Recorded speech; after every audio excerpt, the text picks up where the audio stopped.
ధర్మాన రాజీనామా వ్యవహారంలో గవర్నర్ ఎలాంటి నిర్ణయం తీసుకుంటారన్నది తేలకుండానే సదరు అమాత్యవర్యులు అధికారిక విధులు నిర్వర్తించడం చర్చనీయాంశమవుతోంది. ముఖ్యమంత్రి ఇందిరమ్మ బాటలో ధర్మాన మంత్రి హోదాలోనే సమీక్షలో పాల్గొన్నారు. అధికారులకు కూడా మంత్రి హోదాలోనే సిఫార్సులకు సంబంధించిన జాబులు పంపుతున్నట్లు సమాచారం.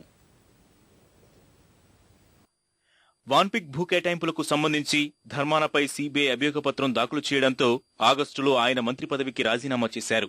అప్పటి నుంచి రాజీనామా వ్యవహారంపై ముఖ్యమంత్రి ఎలాంటి నిర్ణయం తీసుకోకున్నా ధర్మాన విధులకు దూరంగానే ఉంటున్నారన్న ప్రచారం కొనసాగుతోంది. ధర్మానపై సీబీఐ విచారణ అనుమతిని నిరాకరిస్తూ మంత్రివర్గం ఇటీవలే తీర్మానం చేసింది. ఈ దస్త్రాన్ని ముఖ్యమంత్రి గవర్నర్ పరిశీలనకు పంపించారు.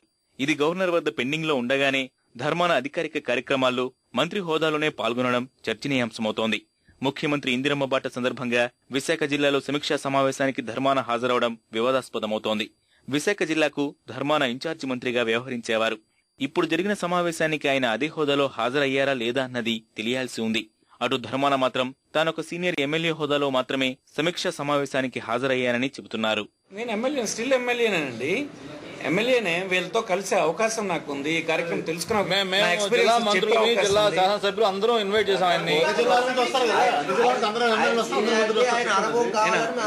నేను ఎందుకంటే ఇది మా కొలీగ్ రిప్రజెంటేటివ్స్ ఆర్గనైజ్ చేసినప్పుడు నా ఎక్స్పీరియన్సెస్ అన్ని వీళ్ళకి ఫీడ్ చేద్దాం అన్నది నా అభిప్రాయం. అది నేను ఇక్కడ రావడానికి కారణం. మేము ఏం చెప్తున్నాడు, మేము ఇన్ఛార్జ్ మినిస్టర్ గా ఫీల్ అవుతున్నాం. ఆయన రమ్మని అడిగాము.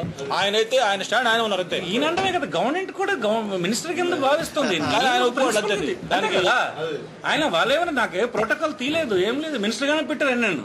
బట్ నేనేదో ఒక నిబంధన పెట్టుకున్నా. నేనేవి డెసిషన్స్ నేను తీసుకోవడానికి ఫైనల్ డెసిషన్ అయ్యేంత వరకు నేను మినిస్టర్ గా డెసిషన్స్ తీసుకోనని పెట్టుకున్నాను నేను.